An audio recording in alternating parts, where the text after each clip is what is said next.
And now the war with Iran only adding to regional instability.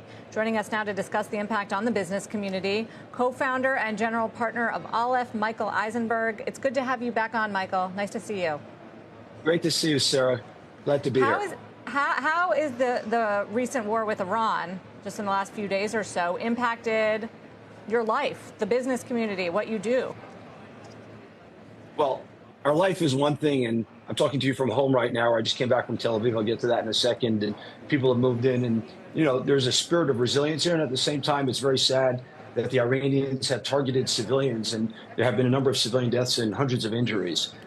In the business world, I need to tell you an incredible story. It is remarkable that we're talking right now. I walked into my house 20 minutes ago after I went to our office in Tel Aviv, where we met an entrepreneur who has spent the last 5.5 days in the military reserves doing critically important work on the war on the evil regime of Iran. And he presented his startup to us right now, and we just committed to invest in it literally 1.5 hours ago.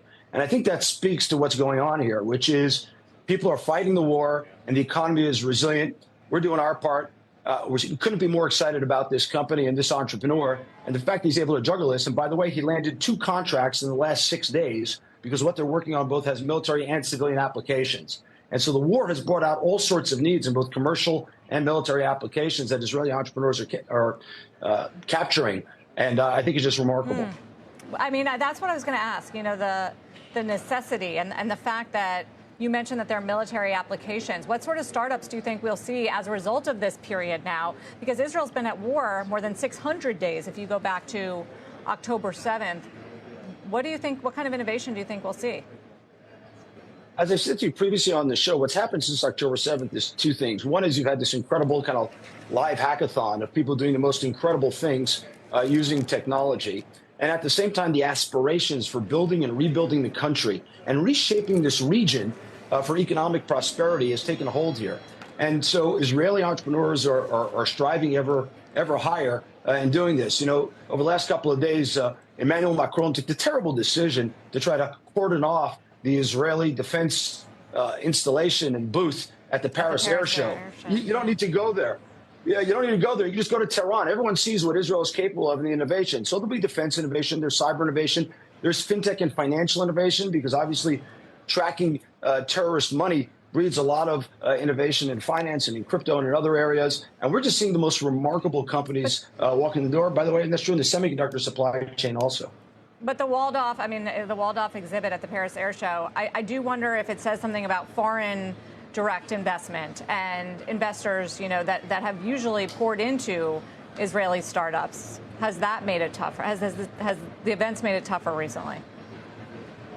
We have not seen it. In fact, I'll tell you a story that happened yesterday. The CEO of a very, very large fintech company in the United States, who I had the fortune of having lunch with a couple of months ago in California, and we talked about their commitment to investing in Israel. They actually had a couple of people got stuck in Israel when the war broke out and got their way out via the Jordanian border. But I reached out to him yesterday and I said to him, hey, has this dimmed your interest in investing in Israel? He wrote to me, dimmed? It's undimmed. Not only that, we want to double and triple down. So I think people who were committed to Israeli innovation before and people who appreciate it are doubling down. I think some of the European leaders are confused, quite candidly, and perhaps some of them, influenced either by local politics or other things, won't turn up. But the net is positive. And Andreessen Horowitz just announced last week that they're doubling down on Israeli innovation. We've seen it from Sequoia in the venture industry. And by the way, we should point this out. Since the beginning of the war, the Tel Aviv Stock Exchange is up, and the shekel is stronger against the dollar.